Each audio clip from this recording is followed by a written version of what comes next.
Imagine walking into a room where everything is slowly spiraling out of control, voices overlapping, emotions erupting, and pressure rising like an unseen wave about to crash.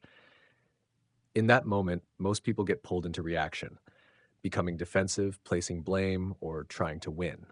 But there's always one person almost detached from the chaos. They don't need to raise their voice to be heard. They don't rush to react to prove anything. Their calm is not weakness. It is a form of strength that very few people truly understand. In this video, you will explore the psychology behind those who remain calm even when everything around them is falling apart, and more importantly, how you can develop that very ability in your own life.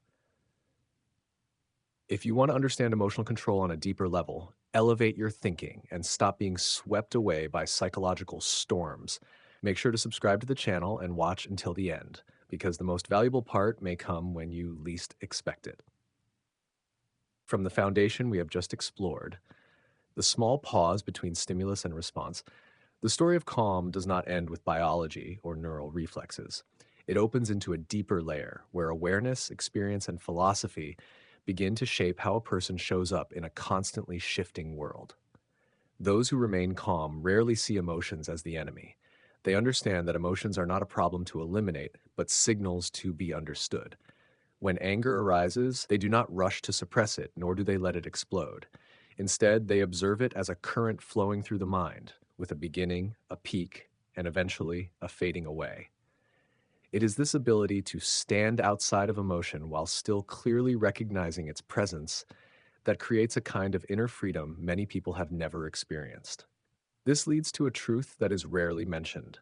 Calm people are not those who feel less, but those who are not controlled by what they feel. They still experience everything, sometimes even more deeply, but they do not identify themselves with their emotions. They do not say, I am this anger, but rather, I am experiencing this anger. That seemingly small distinction creates a psychological distance large enough to preserve their clarity. Another key factor lies in how they interpret reality. While many people unconsciously search for evidence to reinforce their fears or wounds, calm individuals tend to question their own thoughts. They do not believe everything their mind tells them. When a negative thought appears, they are disrespecting me, I am failing, everything is out of control, they do not immediately accept it as truth. They pause and ask themselves, is this certainly true? Is there another way to see this situation? Am I reacting to reality or to my interpretation of reality? This habit of inner questioning helps them avoid impulsive reactions that often lead to regret. It also allows them to maintain a flexible perspective where every situation can be understood in multiple ways, and they have the power to choose the interpretation that serves them best. In addition, calm people tend to have a very different relationship with control. Much of human stress comes from trying to control things beyond one's reach, the behavior of others, the outcome of a situation, or even how others perceive them. But those who remain calm understand a crucial boundary. There are things they can control and things they cannot. They focus their energy on what belongs to them, their actions, attitudes, and responses, and let go of the need to control external factors. This does not make them passive. On the contrary, it makes them more effective. Because when they are not distracted by what is out of reach, they can invest their full attention in what truly matters. Another aspect that sets them apart is how they relate to time. In stressful moments, many people become trapped in the present in a distorted way. They feel as if the moment will last forever, as if the pressure is all that exists. But calm individuals have the ability to expand their awareness beyond the present. They see the bigger picture. They ask themselves, will this matter in a week? How will I look back on this in a year? Is this worth losing my calm over? This long-term perspective significantly reduces the intensity of immediate emotions. It reminds them that most of what we worry about today will eventually pass, just like hundreds of moments have passed before. Not only that, but calm people also tend to tolerate uncertainty better. They do not need everything to be clear immediately. They do not panic in the absence of answers. Instead of trying to fill the gap with assumptions or worry, they can sit with uncertainty without being consumed by it. This is an extremely important skill in the modern world, where information is always incomplete and everything changes rapidly. The ability to endure ambiguity allows them to maintain inner stability even when the external environment is constantly shifting. Another often overlooked factor is how they use silence. While many people feel the need to speak immediately, to defend themselves, to prove a point, or simply to fill the space, calm individuals are not afraid of silence. They understand that not every moment requires a response. Sometimes saying nothing is the most powerful response. It gives them time to observe, to better understand the situation, and to choose their reaction consciously. Their silence is not avoidance, but a strategic tool, a buffer that prevents them from being pulled into unnecessary reactions. It is also important to mention inner discipline, a quiet yet essential quality. Calmness is not an innate trait that only a few lucky people possess. It is the result of long-term practice. Those who remain calm have often spent a great deal of time observing themselves, understanding how their mind works, and adjusting responses that no longer serve them. They may have been impulsive in the past. They may have allowed emotions to control their behavior, but over time, they learned from those experiences. They recognize the cost of losing control, damaged relationships, missed opportunities, decisions they wish they could take back. And those lessons became the driving force behind their change. Interestingly, the calmer they become, the less they feel the need to prove anything to others. They are not driven by the need to always be right, to always win, or to always be validated. This frees them from many unnecessary conflicts. When you no longer need to win every argument, you begin to realize that many arguments are not even worth engaging in. They choose their battles carefully, and in many cases, they choose not to fight at all.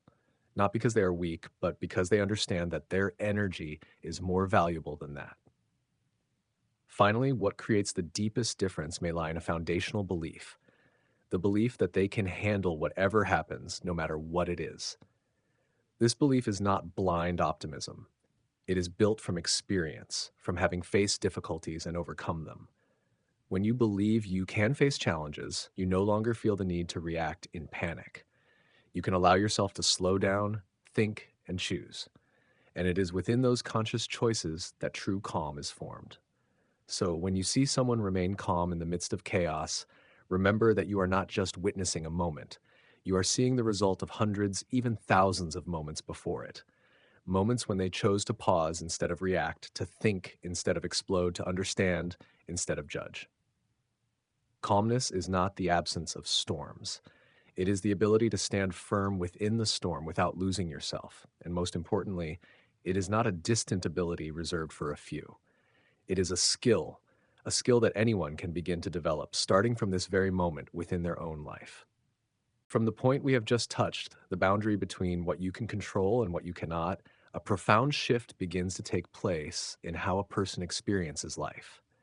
Because when you truly understand that boundary, you don't just reduce stress, you completely change the way you exist in the world.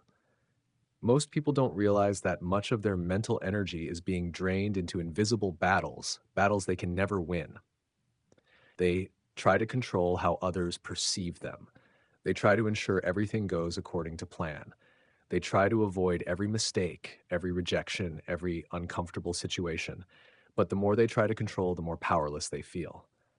And the paradox is this, that very effort to control becomes the source of instability.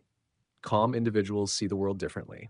They don't try to make life predictable. They accept that uncertainty is an inevitable part of it. Instead of asking, how can I make everything go my way? They ask, no matter what happens, how will I respond? The second question does not eliminate difficulty, but it returns power, a kind of inner power that does not depend on circumstances. From that perspective, they begin to build a more solid psychological foundation. When you are no longer obsessed with controlling everything outside, you can focus on mastering what truly belongs to you. And interestingly, when you manage your inner world well, the outer world seems to become more breathable. Not because it changes, but because the way you interact with it has changed. One of the clearest expressions of this shift appears in how they respond in social situations. In an argument, for example, most people get pulled into the need to prove they are right. They speak faster, louder, and sometimes more aggressively. But in doing so, they, they unintentionally lose something more important: control of themselves. In contrast, calm people do not rush to win. They listen more than they speak. And when they do speak, their words carry weight, not because they try to impose, but because they are selective. They don't react to every word, they respond to the entire context. This creates a very unique effect. The less they speak, the more they are heard. In the eyes of others, this calmness is often interpreted as a sign of competence. At a very deep level, humans are always searching for signals of safety. And when someone remains stable in an unstable environment, they unconsciously become an anchor for those around them. Without declaring power, they still have influence. Without controlling others, they still shape the atmosphere. This explains why, in many tense situations, the person who reacts the least often has the greatest influence. Not because they are physically stronger or hold a higher position, but because they have better control over what others cannot control, their own reactions. But to reach that state, it requires more than understanding. It requires alignment between mind and body.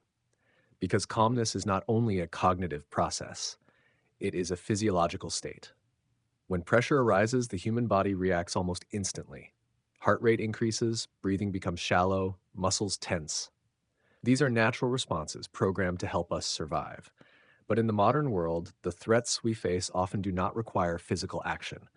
A difficult email does not require you to fight or flee. A criticism is not a survival threat. Calm individuals understand this, not just intellectually, but experientially. And they learn to regulate their body before trying to regulate their thoughts. They slow their breathing, they relax their shoulders, they speak more slowly. These seemingly small actions send signals back to the brain that everything is okay. This is a two-way loop. The mind affects the body, and the body affects the mind. When you change one, the other changes as well. And calm individuals have learned to use this mechanism consciously. Not only that, but their physiological state also affects others.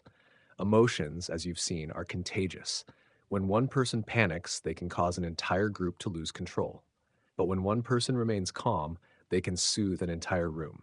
This is not magic, it is biology. Humans are constantly reading one another at an unconscious level. We observe breathing patterns, tone of voice, facial expressions, posture, and from that, we adjust our own state. So when you maintain stability, you are not only helping yourself, you are influencing the entire environment around you. However, there is an important boundary here that must be clarified. Not all silence is strength. Not all calmness is healthy. There are people who appear very calm on the outside, but inside is a suppressed storm. They do not react, not because they control their emotions, but because they are afraid to express them. They learn to stay silent early on, perhaps because their environment did not allow expression or because they were hurt when they tried. Over time, this suppression becomes a habit. They no longer know how to recognize their own emotions, let alone process them. And although they appear calm, that calmness does not bring freedom. It creates accumulated tension. This is the core difference between emotional regulation and emotional suppression. Regulation means recognizing, accepting, and guiding emotions. Suppression means denying, avoiding, and burying them. One creates long-term stability. The other creates silent pressure. So the goal is not to feel nothing. The goal is to feel everything without being carried away by it. It is a subtle skill and also an ongoing process. And the good news is, it can be trained. You don't need to wait for major life events. You don't need to completely change who you are overnight. Calmness is built from very small moments, moments that most people overlook. A response slowed down by a few seconds, a deep breath before replying, a decision not to engage in a meaningless argument.